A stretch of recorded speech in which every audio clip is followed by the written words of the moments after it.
Hello and welcome to Mission Alive.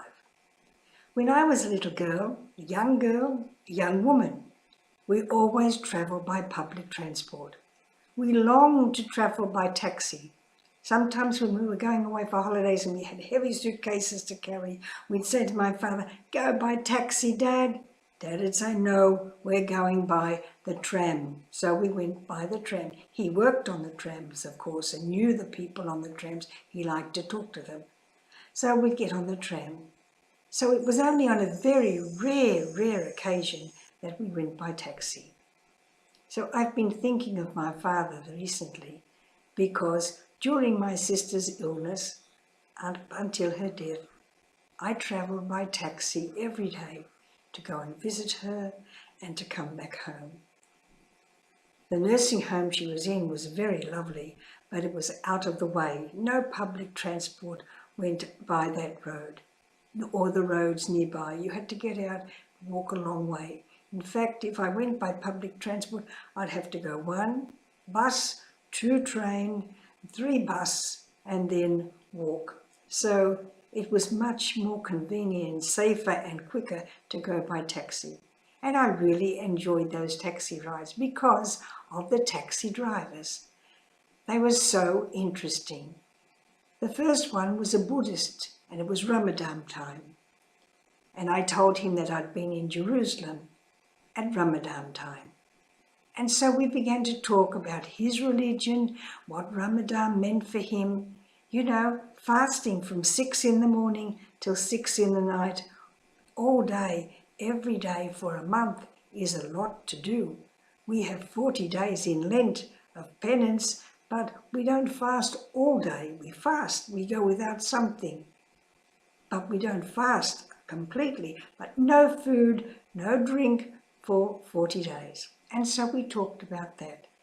Then the next one I had was a Hindu.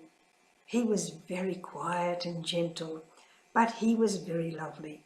And we talked about the Beatitudes, the 8 Beatitudes that Jesus gave us. Blessed are the poor in spirit, blessed are the meek, blessed are the peacemakers, blessed are they that hunger and thirst, blessed are they that mourn. And I was mourning because my sister was dying. So we talked about that.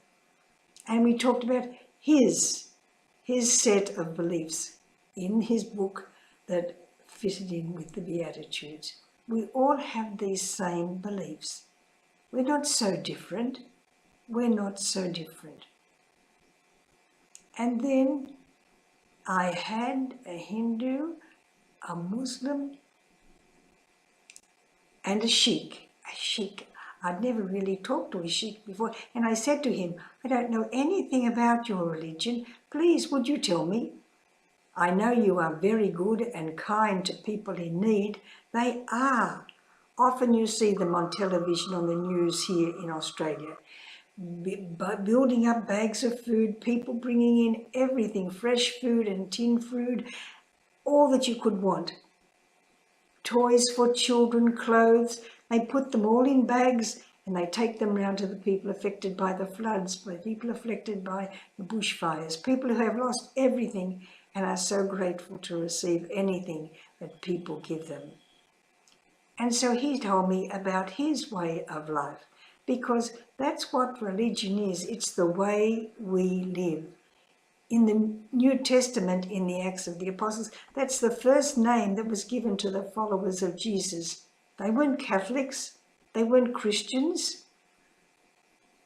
They were called followers of the way.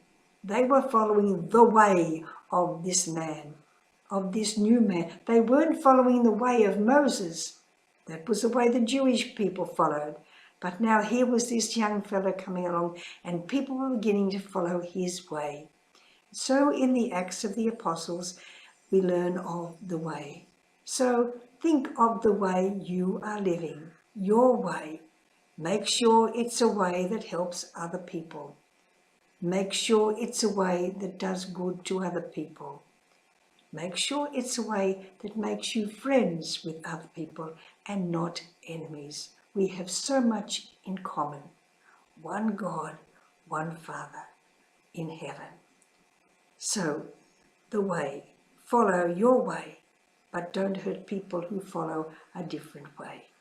Goodbye for now, and have a good week.